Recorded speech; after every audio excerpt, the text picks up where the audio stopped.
నిమిషా, ఏంటే రాత్రికి రాత్రే ప్రపంచ పరిస్థితులన్నీ చక్కబెట్టాలన్నట్టు తెగ బజార్లు చేస్తున్నావు? హఠాత్తుగా ఒక ధర్మ సందేహం వచ్చిందక్క. దానికి సమాధానం ఎవరు చెప్తారా అని ఎదురు చూస్తున్నాను. ధర్మ సందేహమా? ఏంటి అది? ఆ నీలవేణిని పిచ్చిదని ముద్ర వేసి పిచ్చాసుపత్రిలో చేర్పిస్తానన్నావు కదా. అవును, అయితే మనం పిచ్చిదని ముద్ర వేసినంత మాత్రాన అది పిచ్చిది అయిపోదు కదా. దానికి బుద్ధి తెలివి అన్నీ ఉన్నాయి కదా. అవును, మ్యాటర్ కరెక్ట్ గానే చెప్పావే. మనం పిచ్చాసుపత్రిలో చేర్పించినంత మాత్రాన నీలవేణి పిచ్చిదాన్లా అక్కడే కూర్చుంటుందా?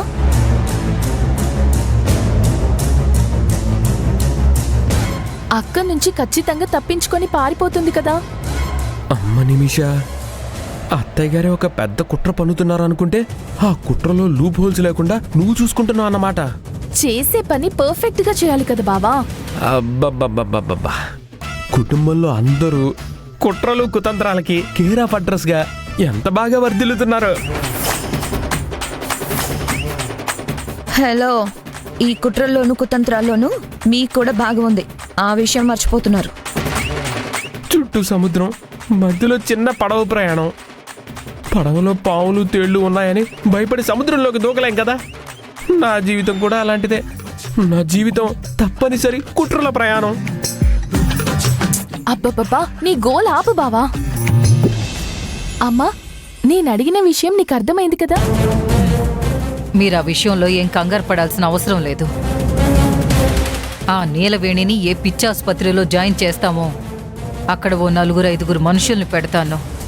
ఏ క్షణంలో అది పారిపోవాలనుకున్నా వాళ్ళు వెంటనే దాన్ని పట్టుకుని మళ్ళీ వాళ్ళు అదే పిచ్చాసుపత్రిలో పెడతారు. అమ్మయ్యా, ఇప్పుడు ప్లాన్ పర్ఫెక్ట్ గా కుదిరింది. లేకపోతే అది ఎక్కడ తప్పించుకొని పారిపోతుందో అని భయపడి చచ్చాను. ఇప్పుడు నువ్వు ప్రశాంతంగా పడుకుంటావుగా. ప్రశాంతంగా పడుకోవడం కాదు బావా, ఈ శుభ సందర్భంలో పార్టీ చేసుకోవాలి. మనకి కావాల్సినవన్నీ బయట నుంచి ఆర్డర్ చేసుకుని లాగించేద్దాం. అన్నీ బయట నుంచి తెప్పించుకోవడం ఎందుకే? మన ఇంట్లో నీలవేణి అనే ఒక పని మనిషి ఉంది కదా, దాని చేత అన్నీ చేయించుకుందాం. బాగా చేస్తుంది కదా. ఇదే దాని ఆఖరి వంట. అయ్యో అక్క, దాన్ని ఎలాగో బయటికి తరిమేశాం కదా. బయట కూర్చుని నిరాహార దీక్ష చేస్తుంది. ఇప్పుడు మళ్ళీ దాన్ని ఇంట్లోకి పిలుస్తావా ఏంటి? దాన్ని ఎలాగో రేపు పిచ్చిది అని ముద్ర వేయాలంటే బయట కూర్చోపెట్టకూడదే. లోపలికి పిలిచి మంచిగా చూస్తున్నట్టు నటిస్తూ అది పిచ్చిదని అందరినీ నమ్మించాలి.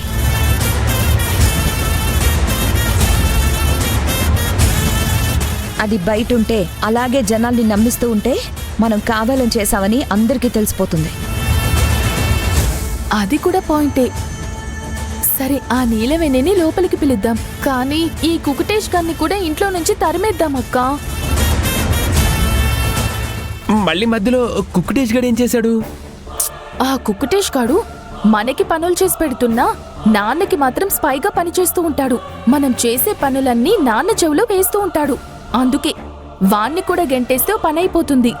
ఏమంటావమ్మా? ఏమంటాను, పక్కలో బళ్ళాలని ఎంత వీలైతే అంత దూరంగా ఉంచాలి అంటాను. టైం చూసుకుని వాణ్ణి కూడా తరిమేద్దాంలే. ముందు ఆ పనిదాన్ని లోపలికి పిలు. అలాగే అమ్మా.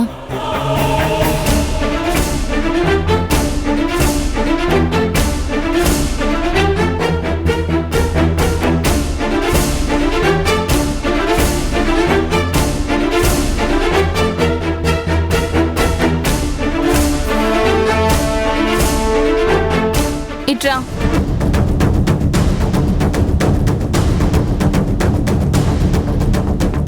లోపలికి రా.